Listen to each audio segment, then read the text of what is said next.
बिस्मिल्लाहिर्रहमानिर्रहीम। अस्सलाम वालेकुम guys, welcome to math dot cloud. हम एक्सरसाइज 3.6 कर रहे हैं एफएससी सेकंड ईयर और ये चैप्टर इंटीग्रेशन से रिलेटेड है।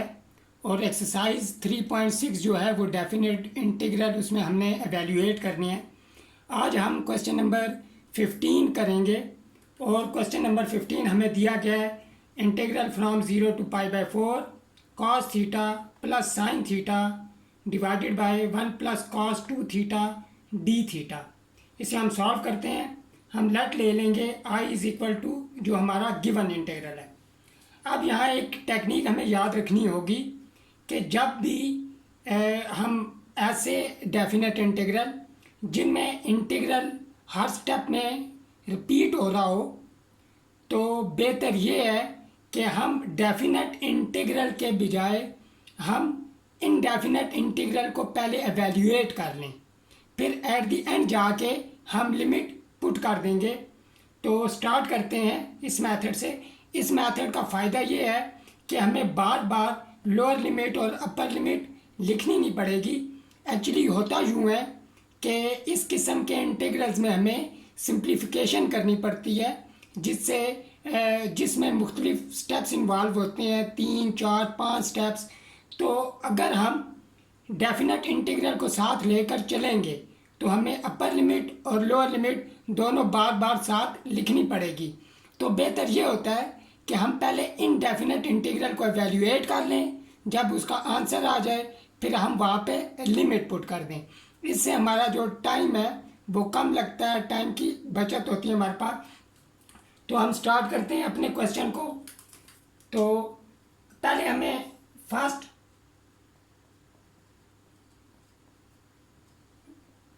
We solve indefinite integral.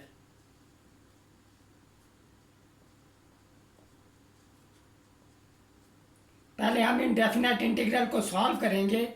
अब जो हमारे पास इनडेफिनेट इंटीग्रल होगा उसे हम I1 के इक्वल ले लेते हैं, क्योंकि ऐसे हमने I के इक्वल लिया है तो यह हमने इनडेफिनेट इंटीग्रल लिखा। फंक्शन सेम ही रहेगा, सिर्फ हमने लिमिट यहाँ पे नहीं लिखनी।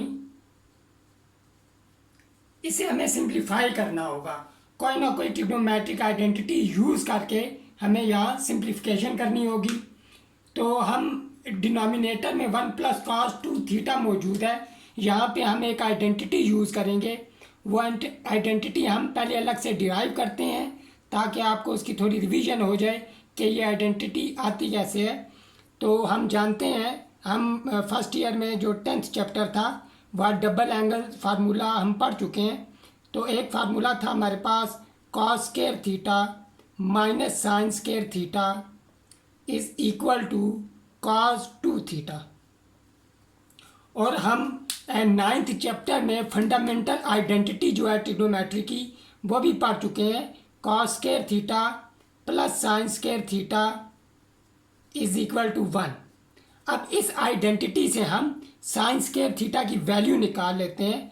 तो साइन स्क्वायर थीटा हो जाएगा हमारे पास 1 माइनस cos स्क्वायर थीटा। अब यह जो आइडेंटिटी है हम पहली वाली जो आइडेंटिटी है डबल एंगल उसमें पुट करेंगे। तो हमारे पास हो जाएगा cos square theta minus bracket is equal to cos 2 थीटा। यहाँ पे हम जो वैल्यू है वो पुट करेंगे। हमारे पास वैल्यू है 1 माइनस cos स्क्वायर थीटा। यहाँ पे हमने साइन स्क्वायर थीटा की वैल्यू पुट की। अब यहाँ हम सिंप्लीफिकेशन करेंगे। cos square theta minus 1 plus cos square theta is equal to cos 2 थीटा। अब -1 को हम राइट हैंड साइड पे शिफ्ट करेंगे तो ये +1 हो जाएगा। यहाँ पे लेफ्ट हैंड साइड पे cos square theta 2 cos square theta हो जाएगा which is equal to 1 plus cos 2 थीटा। अब ये जो आइडेंटिटी है ये हम अपने इंटीग्रल में यूज़ करेंगे। तो यहाँ पे हमारे पास हो जाएगा I1 is equal to integral cos theta plus sine theta d theta divided by 2 cos square theta. अब यहाँ पे हम इंटीग्रल अलग अलग करेंगे, हमारे पास दो इंटीग्रल बन जाएंगे। I1 इज इक्वल टू 1/2 को हमने बाहर लिख लिया, इंटीग्रल ब्रैकेट में आ जाएगा cos theta divided by cos square theta plus sine theta divided by cos square theta d theta. अब यहाँ पे कॉस थीटा और कॉस स्क्वायर थीटा ये कैंसिल आउट होंगे। I1 is equal to 1/2 integral 1/cos theta plus यहाँ पे हम इसे ऐसे लिख सकते हैं sine theta divided by cos theta into 1/cos theta. हमने यहाँ पे कॉस स्क्वायर थीटा को cos theta multiply by cos theta लिख लिया और साइन थीटा से एक हमने साइन थीटा के साथ एक कॉस थीटा लिख लिया डिनोमिनेटर में और 1/cos थीटा हमने 1 के डिनोमिनेटर में लिख लिया। अब यहाँ पे हम I1 is equal to 1/2 integral, ये हमारे पास हो जाएगा secant theta plus sine theta over cos theta हो जाएगा टेन थीटा और 1/cos theta secant theta d theta. अब यहाँ पे इंटीग्रल हम अलग अलग कर लेंगे, 1/2 ब्रैकेट डालते हैं क्योंकि 1/2 को अंदर मल्टीप्लाई नहीं करना है, इसे हमें बाहर अलग ही रखना पड़ेगा।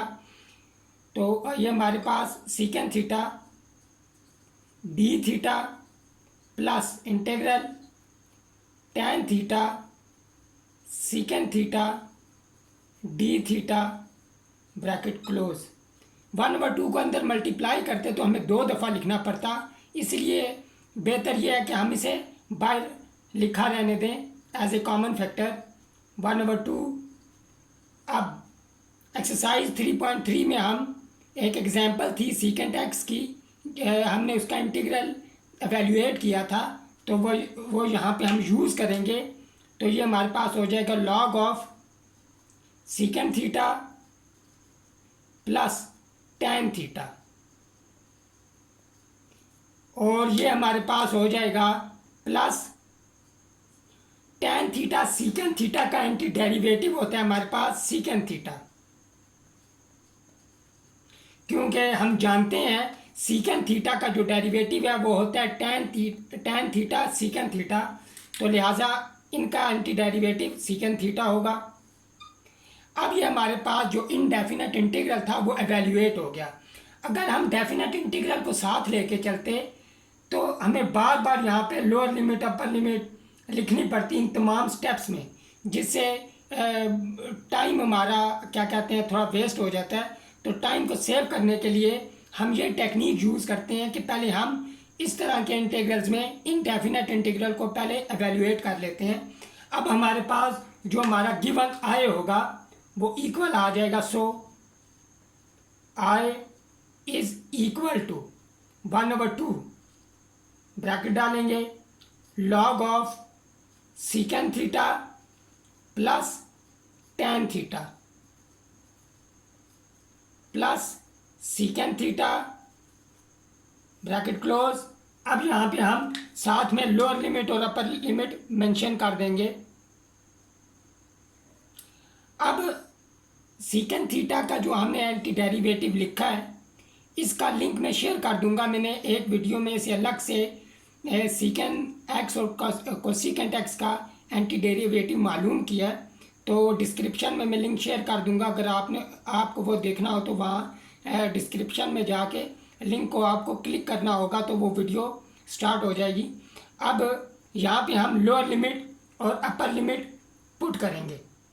I is equal to 1/2 log of secant π/4 plus tan π/4 plus secant π/4।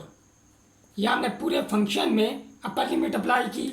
अब नेगेटिव साइन आएगा। अब हम लोअर लिमिट अप्लाई करेंगे log of secant 0 plus tan of 0 minus secant of 0 bracket close होगी। अब हमने वैल्यूज़ यहाँ पे पुट करनी है secant pi by 4, tan pi by 4, secant 0 and tan 0 की। अब हम वैल्यू पुट करेंगे तो I is equal to 1/2 bracket log of secant pi by 4 होता है हमारे पास √2, क्योंकि cos पाई बाय 4 हमारे पास 1/√2 होता है और सीकेंट रेसिप्रोकल है कॉस का, लिहाजा जो वैल्यू होगी उसका हम रेसिप्रोकल लेंगे तो हमारे पास √2 आ जाएगा यहाँ पे, plus tan by pi by 4 ये 1 के इक्वल होता है, और प्लस सीकेंट पाई बाय 4 √2, अब माइनस लॉग ऑफ सीकेंट 0 हमारे पास 1 होता है और tan 0 हमारे पास 0 होता है, लिहाजा यहाँ पे log 1 आ जाएगा, माइनस सीकेंट 0 हमारे पास 1 आ गया। अब नेचुरल log 1 हमारे पास 0 होता है तो 1/2 log of √2 plus 1 plus √2 minus 1 और log 1 हमारे पास 0 हो जाएगा, तो हमारा जो फाइनल आंसर आ जाएगा हमारे इंटीग्रल का वो आ जाएगा 1/2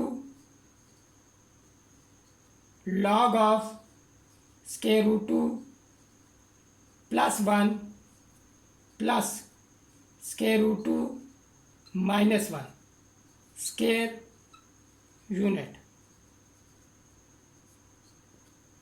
ये हमारा क्वेश्चन यहाँ पे ख़त्म हुआ।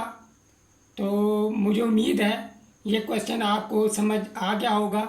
नेक्स्ट वीडियो में इस क्वेश्चन नंबर 15 की क्वेश्चन नंबर 16 के साथ में ज्योमेट्रिकल इंटरप्रिटेशन भी बताऊंगा कि इसका ज्योमेट्रिकल मीनिंग क्या है। अगर आपको मेरी ये वीडियो पसंद आई है इसे लाइक करें, इसे शेयर करें और मेरे चैनल math.cloud को आप सब्सक्राइब करें। मिलते हैं नेक्स्ट वीडियो में। टिल देन टेक केयर, अल्लाह हाफ़िज़।